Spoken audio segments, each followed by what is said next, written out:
ખેડૂતોના ખેતરમાં જે જબરજસ્તીથી થાંભલા નાખવાનો મુદ્દો છે એના ઉપર ચર્ચા કરવી છે આપણે. હમણાં ફેબ્રુઆરી અને માર્ચ મહિનામાં જ્યારે વિધાનસભાનું સત્ર ચાલુ હતું ત્યારે આ ખેડૂતોના ખેતરમાં દાદાગીરીથી ગુંડાગીર્દી કરીને પોલીસ ભાડે લાવીને થાંભલા નાખી જવાનો જે મુદ્દો છે એને અલગ અલગ 3 રીતે મેં વિધાનસભાના માધ્યમથી રજૂ કર્યો હતો. વિધાનસભામાં મેં એક પ્રશ્ન પૂછ્યો હતો કે આ જે થાંભલા નાખવા માટે જે પોલીસ આવે છે એ પોલીસને લાવવા માટે કંપની કેટલું ભાડું ચૂકવે છે? તો સરકારે મને લેખિતમાં જવાબ આપ્યો હતો કે માત્ર 2 જિલ્લાનું 2 વર્ષનું 18 કરોડ રૂપિયા ભાડું કંપનીઓએ ચૂકવ્યું. એટલે પહેલો મુદ્દો તો એ છે કે આ જે કાંઈ કંપનીઓ પોલીસ લઈને આવે છે એ પોલીસ ભાડે આવે છે, કોઈ સરકારી કામ માટે નથી આવતી. એટલે આખા ગુજરાતના ખેડૂતોએ અને પોલીસમાં નોકરી કરતા મિત્રોએ સમજી લેવાની જરૂર છે કે આ જે લાઇટના થાંભલા નખાય છે એ સરકારી કામનો હિસ્સો નથી, પ્રાઇવેટ કંપનીઓનું પ્રાઇવેટ કામ છે. અને પ્રાઇવેટ કામ દાદાગીરી ગુંડાગીર્દી લુખ્ખાવેડા કરીને પૂરું કરાવવા માટે કંપનીઓ પોલીસ ભાડે લઈ જાય છે અને સરકાર પોલીસ ભાડે આપે છે, જેને કાયદાની ભાષામાં ઓન પેમેન્ટ બંદોબસ્ત કહેવામાં આવે છે. એટલે સૌથી પહેલી વાત ગુજરાતના સૌ ખેડૂતો જેના ખેતરમાં થાંભલા નખાતા હોય સમજી લે કે ભાઈ જમીન આપણી જે છે એ આપણે આપણા બાપ દાદા વખતથી સાચવી છે, એ જમીનને આપણે સંભાળ લીધી છે, ત્યારે આજે આપણે જમીનના માલિક છીએ. એટલે પ્રાઇવેટ કંપનીઓ પ્રાઇવેટ વીજળીના તાર માટે થઈને આપણી જમીન જબરજસ્તીથી પચાવી પાડે અને એમાં પોલીસ ભાડે લઈને આવે તો એનાથી કાંઈ ડરવું ન જોઈએ. બાકી જે ડરી જાય એની જમીન તો આ લોકો લઈ જશે. એટલે પહેલો મુદ્દો એ છે કે આ પ્રાઇવેટ કંપનીનું પ્રાઇવેટ કામ છે, જેમાં પોલીસ છે એ ભાડેથી આવે છે, પોલીસને કંપનીઓ પૈસા ચૂકવે છે. એટલે કોઈ પણ ખેડૂતોએ કંઈ પોલીસ જોઈને ડરી જવાની કે ગભરાઈ જવાની જરૂર નથી. એ ભાડેથી આવેલા માણસો છે, સરકારી કામ નથી, સરકારનું કામ નથી. બીજી વસ્તુ કે હું પહેલા તમને એક વળતર અંગેનો આખો પ્રશ્ન જે છે એને સમજાવું. મેં જ્યારે વિધાનસભાનું સત્ર ચાલુ હતું ત્યારે આ બિલ છે વિધાનસભાની અંદર મેં રજૂ કરેલું. આનું નામ છે the electricity Gujarat amendment bill 2026. આ ગુજરાતની વિધાનસભામાં રજૂ થઈ ચૂક્યું છે, દાખલ થઈ ચૂક્યું છે ટૂંકમાં વિધાનસભાની અંદર. અને જો બહુમતી ધારાસભ્યો આની ઉપર હા પાડશે તો આ બિલ કાયદો બની જશે. એટલે મેં એક નવો કાયદો રજૂ કર્યો છે. જ્યાં સુધી કાયદો ન બને ત્યાં સુધી એને બિલ કહેવાય. આ બિલનું ગુજરાતી નામ લખ્યું છે વીજળી સુધારા અધિનિયમ 2003. એટલે હું તમને બહુ મહત્વનો મુદ્દો આજે સમજાવવાનો છું અને આ ખેડૂતના દીકરા તરીકે આપણે બધાએ જાણવું બહુ જરૂરી છે. સૌથી પહેલા તો ગુજરાત સરકારનો એક પરિપત્ર છે 2/12/2024નો. કદાચ આના પછીનો લેટેસ્ટ પરિપત્ર બી હોઈ શકે અથવા ન પણ હોઈ શકે. હવે એમાં એવું લખ્યું છે, હું વાંચું છું કે ટ્રાન્સમિશન લાઇન ટ્રાન્સમિશન ટાવર ઊભા કરતી વખતે જમીન પાક ફળાવ ઝાડને થયેલ નુકસાનના વળતર અંગેની માર્ગદર્શિકામાં સુધારા બાબત.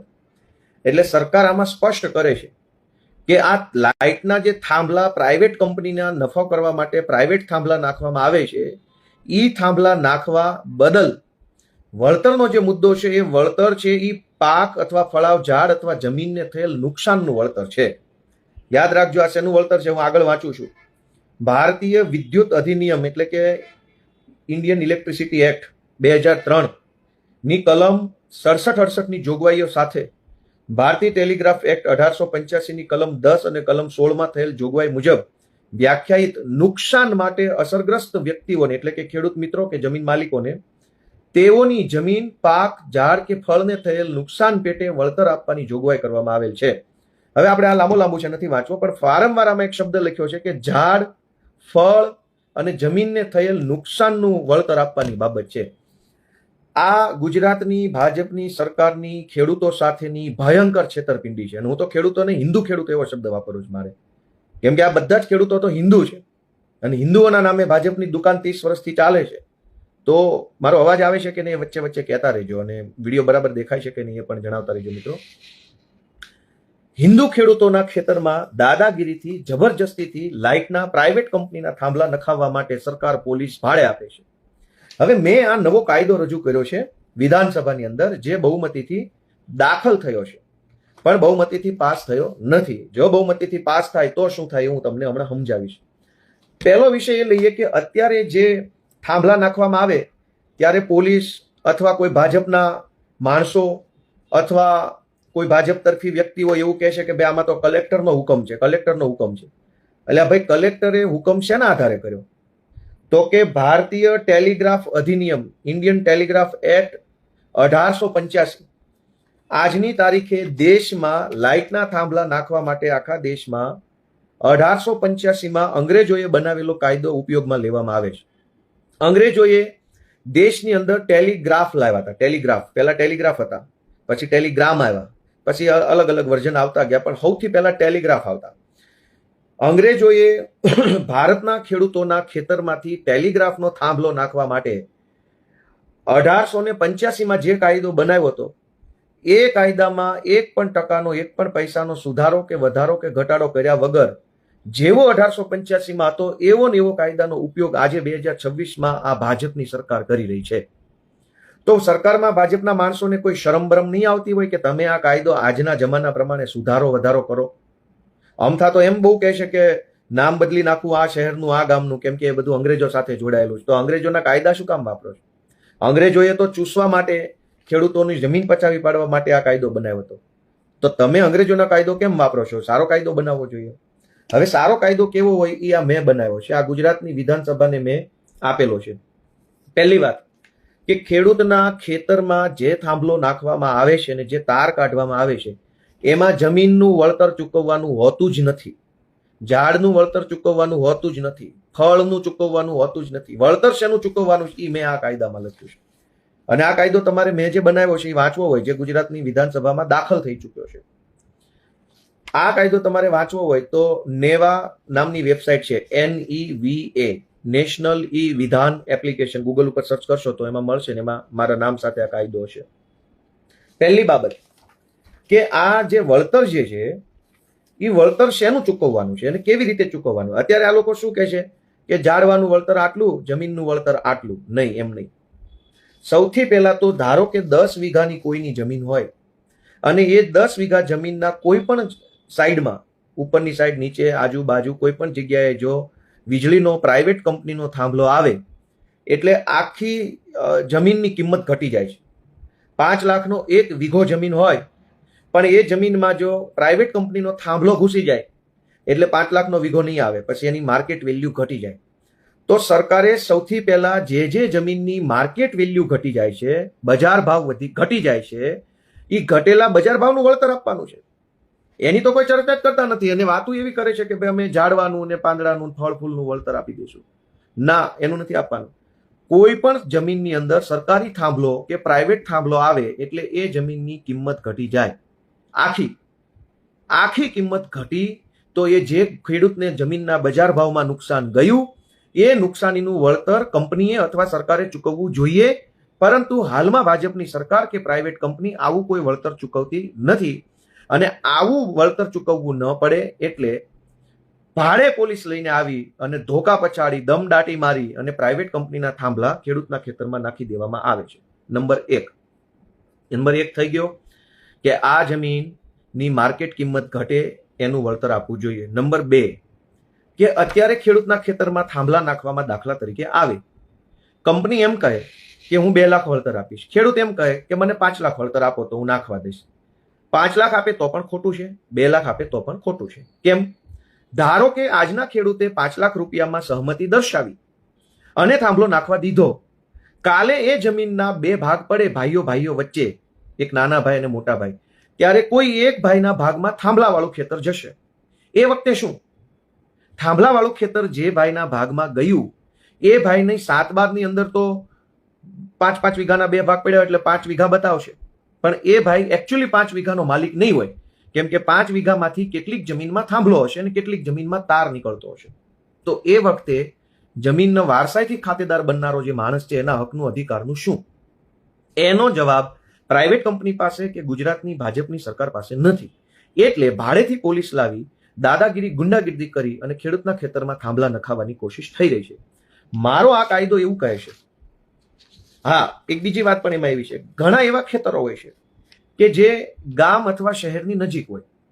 ધારો કે જે ખેતરમાં થાંભલો નખાવાનો છે એ ખેતર આજથી 4, 5 કે 7 વર્ષ પછી શહેર બનવાનું હોય, કેમ કે અનેક ખેતરો એવા હોય કે જે શહેરની શહેર પૂરું થાય, ધારો કે અમદાવાદ હોય, મોરબી હોય, અમારે વિસાવદર હોય કે જામનગર હોય, દ્વારકા હોય, ખંભાળિયા હોય, એ નાના નાના જે શહેરો છે, એ શહેર પૂરું થાય એટલે તરત પહેલું ખેતર જે હોય એ આવનારા 5 વર્ષમાં ત્યાં બિલ્ડિંગો જ બનવાના હોય એને બેને થઈને. હવે જો ખેડૂતના ખેતરમાં અત્યારે પ્રાઇવેટ કંપનીનો થાંભલો નાખ્યો, 4 વર્ષ કે 5 વર્ષ પછી શહેર આગળ વધ્યું, શહેર મોટું બન્યું, અને એ ગોપાલભાઈની જમીન ઉપર થાંભલો પણ છે અને ગોપાલભાઈની જમીન ઉપર હવે બિલ્ડિંગો પણ બનવાના છે. તો ઓલી થાંભલાવાળી જગ્યામાં બિલ્ડિંગ બનશે નહીં, થાંભલાવાળી એટલી જગ્યા એને થશે નહીં. થાંભલામાં જે તાર હશે એ તારવાળો આખો જે કોરિડોર છે એની નીચે કંઈ બાંધકામ થઈ શકશે નહીં. તો જો આ થાંભલો ન હોત, જો આ તાર ન હોત, તો 100% જમીનને એને કરાવી શકાય હોત માર્ગ રસ્તા બાદ કરતા. પરંતુ ખેડૂતને શેમાં નુકસાન જાય છે? આ થાંભલો અને એના તારના કારણે 100% જમીનનું એને નથી થતું. એના કારણે 100% જમીનમાં જે એને બાંધકામ મળવા પાત્ર હોય એ બાંધકામ મળતું નથી. પરંતુ કંપનીએ તો એક વખત 1 લાખ રૂપિયા આપી અને તમારી જમીનમાં કાયમી માટે આજીવન થાંભલો નાખી દીધો. તમારી જમીનમાં એને ન થયું. અત્યારે હું વિસાવદરમાં જે ઘરમાં ભાડે રહું છું ત્યાં આ જ પ્રશ્ન છે. મારી સોસાયટીમાં જ થાંભલો નાખી દીધો છે. જે તે વખતે બની શકે 5-10 હજાર રૂપિયા ભાડું ચૂક્યું હોય, પણ આખી સોસાયટીની વચ્ચેથી જ્યાં તાર નીકળે છે ત્યાં કોઈ બાંધકામ થઈ શક્યું નથી. સોસાયટીની ખૂબ મોટી જગ્યા વેડફાઈ ગઈ છે ખાલી આ તારના કારણે, પ્રોપર પ્લાનિંગ ન થઈ શક્યું.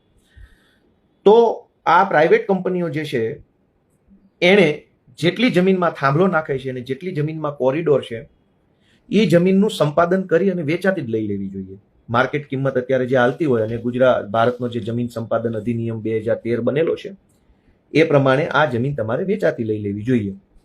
બીજું, આ કાયદામાં મેં જે જોગવાઈ કરી છે, કેમ કે હજુ હું તમને બહુ મહત્વના મુદ્દા જણાવવાનો છું જે દરેક ખેડૂતો સુધી તમારે પહોંચાડવા જોઈએ.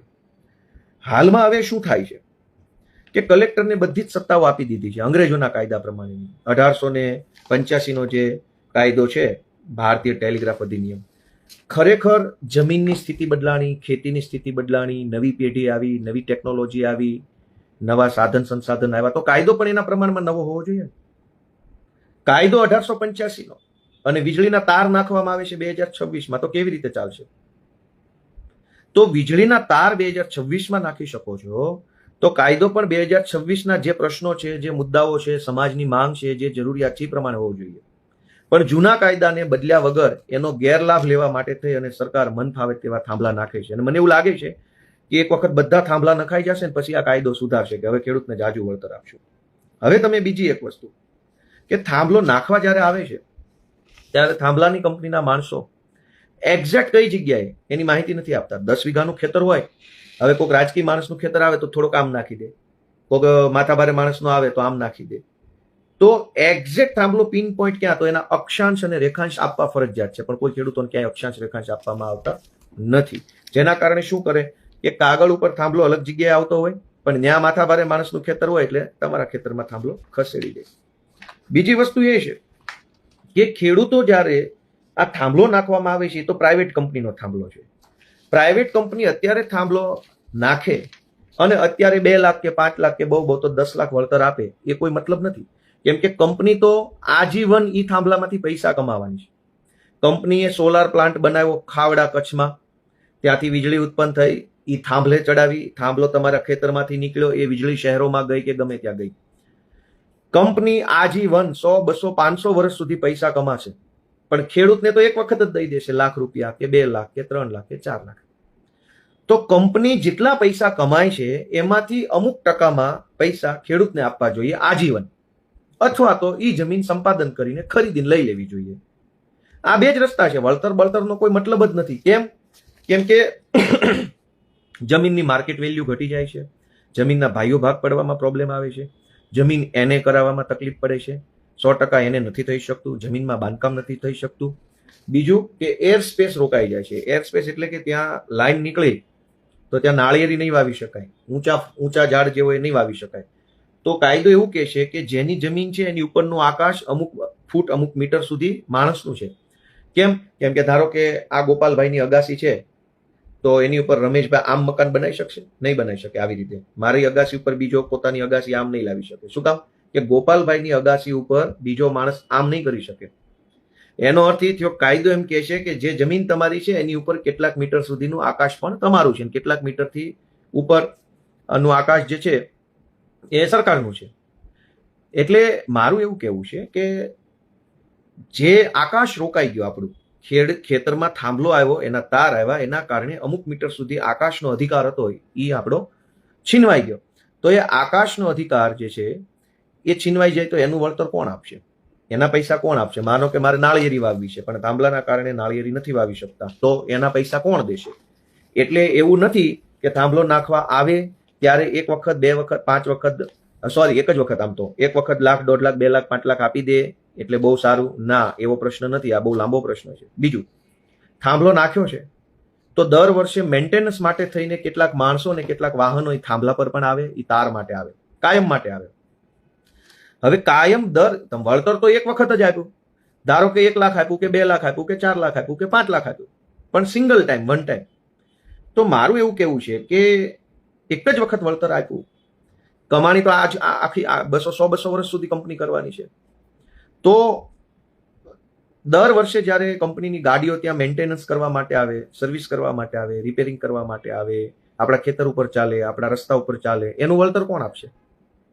અત્યારે ભાજપની સરકાર અને પ્રાઇવેટ કંપની અને પ્રાઇવેટ કંપનીના ભાડે આવેલા પોલીસ એ આપણને એવું સમજાવે છે કે તમને તમારા ઝાડવાના નુકસાનના પૈસા આપી દીધા, ફળના પૈસા આપશે વગેરે. પણ મારા ભાઈ, એ તો આવતી વખતે પાછા રિપેર કરવા આવો ત્યારે, પછી એના પછીના વર્ષે રિપેર કરવા આવે ત્યારે, દર વર્ષે જ્યારે એ લોકો આવશે, દર વર્ષે આપણા ખેતરમાં ગાડીઓ આવશે, માણસો આવશે, સામાન આવશે, અને દર વર્ષે નુકસાન કરશે, એનું વળતર દર વર્ષે કોણ આપશે? મુદ્દો એક વખતનો નથી. એટલે મેં આ બધી જ બાબતોનો કાયદો બનાવીને વિધાનસભાની અંદર રજૂ કર્યો છે. અને વિધાનસભામાં રજૂ કરી અને એવી જો બહુમતી સાથે આ પસાર થઈ જાય તો ખેડૂતોને તમામ પ્રકારના કાયદા વળતરના લાભ મળે એમ છે. અત્યારે 1885 નો જે કાયદો છે, 1885 એટલે કેટલા વર્ષ જૂનો થયો? તમે સમજો કે કમસે કમ 125 થી 150 વર્ષ જૂનો કાયદો ગુજરાતમાં અમલમાં છે.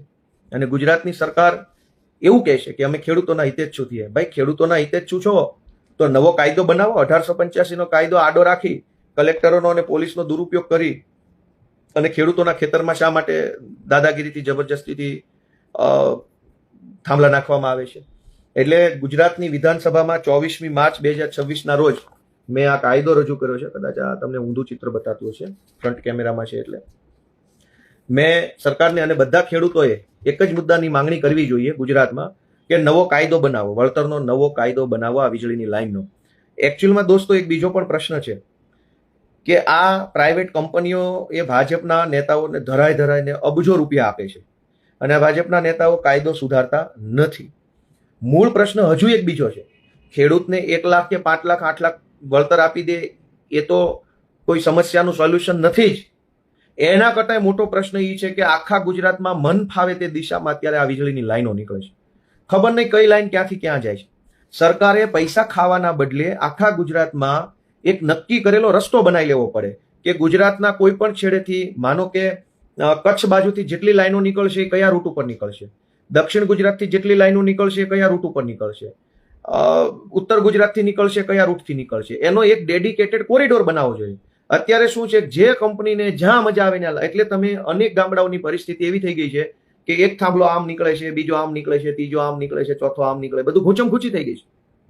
ભવિષ્યમાં કંઈક બાંધકામ કરવું હોય, સરકારે પોતે રોડ બનાવવો હોય, સરકારે પોતે કંઈક ડેમ બનાવવો હોય, સરકારને કંઈક જરૂર પડશે ત્યારે ચારો બાજુ થાંભલા હશે. અંગ્રેજીમાં શબ્દ છે કાયદામાં ડેડિકેટેડ કોરિડોર. એક કોરિડોર બનાવો. આપણે કેમ ભાઈ મોરબીથી અમદાવાદ જવું હોય તો એક સ્પેશિયલ હાઈવે જ બનાવેલો છે કે અહીંયા જ જવાનું, બીજા 50 રસ્તાઓ નાના છે, પણ સરકારે એક સ્પેશિયલ રસ્તો બનાવ્યો.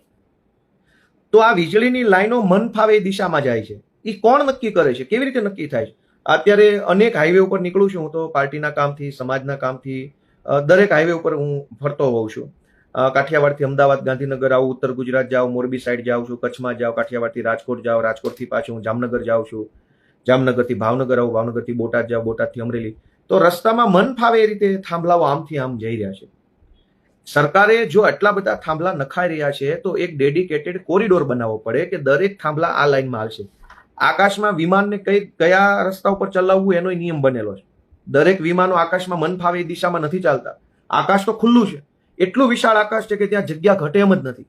તેમ છતાંય આકાશમાં કયું વિમાન કયા રસ્તા ઉપર હાલશે નક્કી થયેલું છે લેટિટ્યુડ ને લોંગટિટ્યુડથી. દરેક વિમાન પોતાના રસ્તા ઉપર જ હાલે છે. દરિયો એટલો બધો વિશાળ છે કે એમાં જગ્યા જ જગ્યા છે, જગ્યા ઘટે એમ જ નથી. તેમ છતાંય દરિયામાં કયું વહાણ કયા રસ્તા ઉપર ચાલશે એ નક્કી થયેલું છે. તો આ લાઇટના થાંભલા મન ફાવે એ રસ્તે કેમ? લાઇટના થાંભલા, દરેક થાંભલા કોઈ દિશામાંથી કોઈ દિશામાં વયા જાય છે. અને જ્યાં હોય ત્યાં આ હમણાં મેં જોયું, સુરતથી હું અમદાવાદ આવતો હતો થોડાક દિવસ પહેલા, 10-12 દિવસ પહેલા, તો રસ્તામાં મન ફાવે દિશામાં થાંભલા અડધા આમ જાય છે ને આમ જાય છે ને આમ જાય છે, આમ જાય છે. કોઈ ક્યાંથી ક્યાં જાય છે કોઈને ખબર જ નથી. તો એવું કરો કે ભાઈ સરકાર 10 કિલોમીટર લાંબો પટ્ટો સંપાદન કરી લે, કચ્છથી લઈને અમદાવાદ સુધી, સુરતથી લઈને અમદાવાદ સુધી, અમદાવાદથી લઈને બનાસકાંઠા સુધી, આમ લાંબો 10 કિલોમીટર સળંગ જેટલા પણ વીજળીના થાંભલા નાખવા હોય એ 10 કિલોમીટરમાં નાખવાના. દોસ્તો, આપણે બધા જાગૃત બનવાની ખૂબ જરૂર છે. ખેડૂતોએ, યુવાનોએ બધાએ જાગૃત બનવાની બહુ જરૂર છે. હવે ઘણા બધા મિત્રો જે છે એ મારી ટીકા ટિપ્પણી કરતા હોય છે, અમને ગાળો દેતા, એનાથી શું ફરક પડવાનો? સરકાર આટલી બધી બહુમતવાળી હોવા છતાંય ખેડૂતોના પ્રશ્નોનું નિરાકરણ લાવવાના બદલે, સારા કાયદાઓ બનાવવાના બદલે હિન્દુ ખેડૂતોનું જે શોષણ થઈ રહ્યું છે, હિન્દુ ખેડૂતોને લાકડીના દંડાથી દબાવવાની કોશિશ થઈ રહી છે. અને આ પ્રાઇવેટ કંપનીના થાંભલા નખાવવા માટે પોલીસ કેમ આગળ આવે છે? જ્યારે આપણે પોલીસની જરૂર પડે છે ત્યારે તો પોલીસ ના પાડી દે છે. અમદાવાદમાં પેલા દિવ્યાંગ વ્યક્તિ છે, એ ફરિયાદ લખાવવા ગયા તો હજુ સુધી તો એની એફઆઈઆર લખાતી નથી. દિવ્યાંગ વ્યક્તિ અમદાવાદમાં છે, એમાં ઓલી પીએસઆઈ બેન સિંઘમ બની ગઈને એને લાપટ ઝાપટ મારી લીધું. તો દોસ્તો, મારું એમ કહેવાનું છે કે જ્યારે આપણે પોલીસની જરૂર પડે ત્યારે તો કોઈ પોલીસ આપણું સાંભળતી નથી. આપણે સાયકલ ચોરાઈ જાય, મારામારી થઈ જાય, ખૂન થઈ જાય, બળાત્કાર થઈ જાય તો પોલીસ એફઆઈઆર લખે નહીં. પ્રાઇવેટ કંપનીના થાંભલા નાખવાના હોય તો 500, 1000, 2000 પોલીસ આવી જાય છે. અને પ્રાઇવેટ કંપનીના છે, સરકારનો થાંભલો નથી. કંપની એમાંથી નફો કરવાની છે, કંપની વેપાર કરવાની છે, કંપની કમાવાની છે. તો કંપની વેપાર કરવા નીકળી છે, એની ચિંતા પોલીસ કેમ કરે છે? તો તમે જરા જાગૃત બનો બધા લોકો. આ હિન્દુ ખેડૂતો છે, હિન્દુના દીકરા છે, પોતાના દિલની અંદર ભગવાનને સ્થાન આપેલું છે, એવા બધા મહેનતુ ખેડૂતો છે. એ હિન્દુ ખેડૂતોને પ્રાઇવેટ કંપનીઓ માટે થઈ ગુજરાતની ભાજપની સરકાર પોલીસ મોકલીને માર મરાવે, એ કેટલું વ્યાજબી છે? એક હિન્દુના દીકરા તરીકે આપણે બધાએ વિચારવું પડશે કે હિન્દુ મુસલમાન ભારત પાકિસ્તાન કરીને ભાજપ મત લઈ જાય છે, પછી પોલીસ તો તમારા માટે છે નહીં. પોલીસ તો કંપની માટે ભાડે આપેલી છે અને ભાડાની પોલીસ છે. એ પોલીસને કંપની ભાડું ચૂકવે છે. તો દોસ્તો, એક હિન્દુના દીકરા તરીકે આપણે બધાએ વિચારવું પડશે કે આ કેટલું વ્યાજબી વસ્તુ છે. આપણી જમીન પચાવી પાડે છે, 1 લાખ, 1.5 લાખ, 2 લાખ આપી, પછી ભવિષ્યમાં એ જમીનના રેવન્યુ પ્રશ્નો થશે, એનો ઉકેલ કોણ લાવશે? ભવિષ્યમાં ભાઈઓ ભાગ કરવામાં તકલીફ પડશે, ભવિષ્યમાં એને કરાવવામાં તકલીફ પડશે, ભવિષ્યમાં એ જમીનમાં કૂવો ગાળવામાં તકલીફ પડે, ભવિષ્યમાં એ જમીનની અંદર બાંધકામ કરવામાં તકલીફ પડે. મુદ્દો માત્ર વળતરનો નથી. દોસ્તો, યાદ રાખજો. દરેક મિત્રોને 2 હાથ જોડીને વિનંતી છે કે આ ખેતીમાં થાંભલા નાખવામાં આવે છે, એમાં મુદ્દો વળતરનો નથી જ. વળતર તો 5 લાખ આપે તોય શું ને 25 લાખ આપે તોય શું? વળતર મુદ્દો ભવિષ્યનો છે કે ભવિષ્યમાં આ જમીનના ભાઈઓ ભાગ પાડવાના, ત્યારે થાંભલો કોના ભાગમાં થશે? જેના ભાગમાં થાંભલો આવે એ છોકરાને સરકાર શું આપશે? કૂવો ગાળવો હોય તો શું થશે? બાંધકામ કરવું હશે તો શું થશે? જમીન એને કરાવવી હોય તો શું થશે? જમીન વેચવી હોય તો શું થશે? આ તકલીફોનું સોલ્યુશન લાવવાનું છે. માત્ર વળતરનો તો મુદ્દો જ નથી. 5 લાખ કે 25 લાખ એ મુદ્દો જ નથી. મુદ્દો આપણી જમીનનું રેવન્યુ રેકર્ડ જે છે એની અંદર શું થશે એનો મુદ્દો છે. એટલે મારી બધા જ મિત્રોને નમ્ર વિનંતી છે કે જે તમારા મિત્રો હોય, ભાઈબંધો, દોસ્તારો, એને જાગૃત કરો. સરકાર માત્ર કંપનીઓ માટે કામ કરે છે, પોલીસ કંપની માટે કામ કરે છે, અને આપણી જેવા હિન્દુના દીકરા, હિન્દુ ખેડૂતો માટે સરકાર કશું જ કરતી નથી. અને એટલે આપણે બધા જાગૃત બનીએ. હું ક્યારેક આવી રીતે લાઈવ આવી અલગ અલગ મુદ્દાઓ પર તમને હું માહિતી આપતો રહીશ. જે મિત્રોએ મને ગાળો આપી છે એનું તો હું સ્વાગત કરું છું. આપણે કઈ ટીકા ટિપ્પણી કરવી નથી. ખેડૂતોનું કંઈક સારું થાય, કંઈક માહિતી વધે, કંઈક જાગૃતિ વધે, એવા પ્રયત્નો કરવા છે. અને બીજું, હા, એક મહત્વનો વિષય હવે યાદ આવ્યો, જે મેં આમાં લખ્યો છે પણ હું વાંચતા ભૂલી ગયો. ગુજરાતમાં તમારે જમીનની નીચે ગટર, પાણી અને તેલની લાઈન નાખવી હોય તો કાયદો બનેલો છે અલગથી, નવો, 2006માં. યાદ રાખજો દોસ્તો કે જમીનની નીચે જમીન ખોદીને પાણીની પાઇપલાઇન કે ગેસની પાઇપલાઇન કે તેલની પાઇપલાઇન નાખવી હોય તો ગુજરાતમાં કાયદો અલગથી બનેલો છે. એમાં વળતરની અલગ લેવલની જોગવાઈઓ છે. પણ જમીનની ઉપર લાઇટનો થાંભલો નાખવો હોય તો કોઈ કાયદો જ નથી. 1885નો છે, અંગ્રેજો બનાવીને ગયા હતા. મારે ગૂગલમાં જોઈ લો 1885માં કયા અંગ્રેજો હતા, તો આપણને ખબર પડે ને કે હાલમાં જે સત્તામાં છે એના પડદાદા કોણ ગણાય એમ. 1885 એઆઈને પૂછી લો 1885માં ક્યાં અંગ્રેજો ભારતમાં શાસન કરતા હતા? આ મેં AI ને પૂછ્યું છે. હવે જો AI મને જવાબ આપે છે, ઊંધું દેખાશે. 1885માં વાઇસરોય લોર્ડ ડફરિન અને બ્રિટનની રાણી વિક્ટોરિયા, જો કે રાણી વિક્ટોરિયા તો એ તો આખી મેન હતી એની, પણ એ રાણી વિક્ટોરિયા વતી ભારતમાં લોર્ડ ડફરિન એટલે આ ડફોળ જ હશે ટૂંકમાં. એટલે હવે આ લોર્ડ ડફરિનના વારસદારો સરકારમાં બેઠા હોય એવું આ AI મને કહે છે. તમે AI ને પૂછજો 1885માં કયા અંગ્રેજનું ભારતમાં શાસન હતું. લોર્ડ ડફરિન એટલે આ ડફોળ જ, ડફ નટ હોય, ડફ એટલે કાઠિયાવાડી ભાષામાં ડફ એટલે બોગસ, આમ મતલબ એનું કઈ થાય નહીં. એટલે આ અત્યારે 1885નો કાયદો અત્યારે અમલમાં મૂક્યો છે આ વીજળીના થાંભલાનું વળતર આપવા માટે.